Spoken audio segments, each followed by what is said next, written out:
ससुराल की एक शादी में मेरी बीवी की चचेरी बहन थी, कुंवारी थी। ये बात अगस्त 2018 की है। मेरी सगी छोटी साली की शादी थी और मैं अपनी ससुराल मुंबई गया हुआ था। अभी मेरी शादी को भी 8 महीने ही हुए थे, तो मेरी पत्नी उधर सभी से मेरा परिचय कुछ अपने रिश्तेदारों से करा रही थी। उसी बीच मेरी पत्नी ने मुझे अपनी कजिन सिस्टर यानी मेरी साली साहिबा से भी मिलवाया।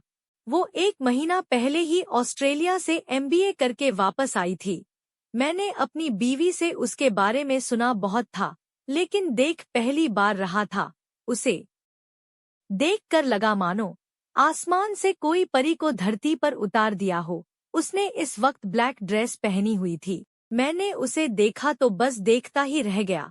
उससे कुछ बातें हुई। उसी वक्त मेरी पत्नी को उसकी मम्मी ने आवाज लगा दी, तो वो चली गई। हम दोनों ने 10 मिनट तक बात की। फिर साली साहिबा ने मुझसे मेरा नंबर ले लिया, मैंने भी उसका नंबर ले लिया और अलग होकर अपने अपने काम में इधर उधर हो गए। मैं उसी रात अपने कमरे में अकेला लेटा हुआ था। सब कहीं ना कहीं शादी की तैयारी में बिजी थे। मेरी पत्नी भी उधर ही कहीं लगी हुई थी। रात के 1 बज रहे थे। उसी समय मैंने साली साहिबा को दूसरे कमरे में जाते देखा, तो 10 मिनट बाद मैंने उसे व्हाट्सएप पर हाय लिखकर भेज दिया। उसका भी रिप्लाई आ गया, हाय जीजू, आप अभी तक जाग रहे हैं? सिमरन कहाँ है? मेरी पत्नी का नाम सिमरन है। मैंने बोला वो तो शादी की तैयारी में बिजी है, आप कहाँ हो? साली साहिबा ने बोला मैं तो बोर हो रही थी, तो रूम में आ गई। बहुत सिर दर्द हो रहा है। फिर से एक मैसेज आया, जीजू एक बात बोलूं, आप किसी को बोलेंगे तो नहीं? मैंने कहा हाँ बोलो। साली साहिबा का मैसेज आया कहीं से, सिगरेट का अरेंजमेंट हो सकता है क्या? बहुत तलब लग रही है। मैंने बोला अच्छा। तभी सिर दर्द हो रहा है। उसने बोला प्लीज जीजू। मैंने बोला छत पर आ जाओ, मैं लेकर आता हूँ, मुझे भी कंपनी मिल जाएगी। मैं छत पर सिगरेट लेकर गया।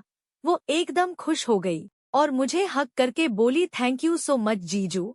हम दोनों ने सिगरेट जलाई और बातें करने लगे। मैंने पूछा ऑस्ट्रेलिया में कोई बॉयफ्रेंड? उसने कहा मुझे गोरों में इंटरेस्ट नहीं है। मैंने बोला हम तो आपको इंडियन ही चाहिए।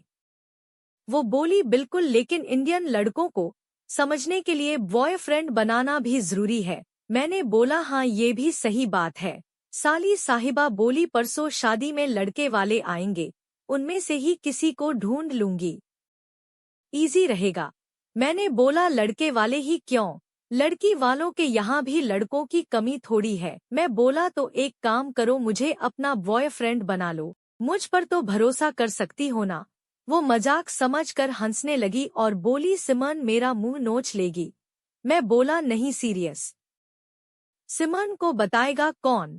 वो 2 मिनट तक तो चुप रही, फिर एक स्माइल देकर मुझसे हाथ मिलाकर बोली ओके। अब हम दोनों नीचे आ गए और अपने अपने रूम में चले गए। अगले दिन थोड़ा व्हाट्सएप पर बात हुई।